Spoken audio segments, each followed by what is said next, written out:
सबैभन्दा नजिक चाहिँ म पृथ्वीनारायण शाहको नजिक चाहिँ नै राजा वीरेन्द्रलाई पाउँछु।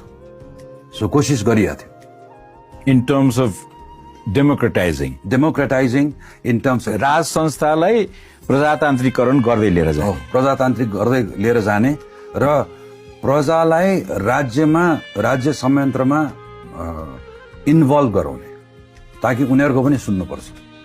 किनभने 37 सालको जुन चुनाव हो, 37 सालको जुन चाहिँ जनमत संग्रह जुन भयो, यदि ऊ एब्सोल्युट मोनार्किस्ट भएको भए संसारको त्यति बेलाको रिपोर्ट हेर्नुहोस्, त्यो कालखण्डको कुनै पनि डिक्टेटरकोमा इलेक्सन भएकोमा 90% भोट पाउँछ, 95% अप्रुभल रोटिङ हुन्छ उनीहरूको।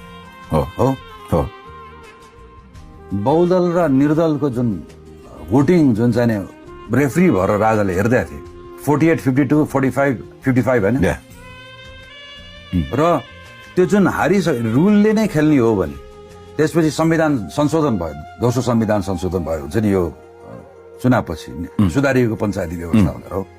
एक थरीले हारे, एक थरीले जिते होइन, बहुदलले हारेको थियो, निर्दलले जितेको थियो हो।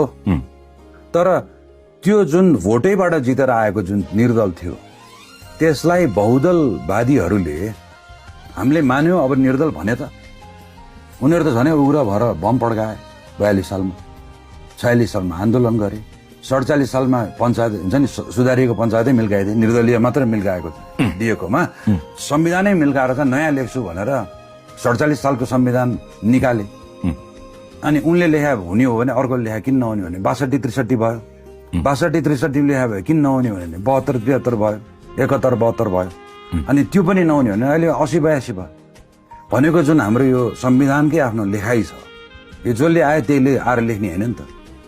संविधान यहाँ छ, यो अन्त हेरेर संविधान लेख्न खोजेर अनि एउटै संविधानले नेपाल चलाउँछु भनेर तपाईँको के योगदान र तपाईँको what kind of audacity it is like that you think you will do it?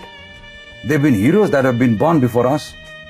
They've been heroes and ideals that actually made this Nepal.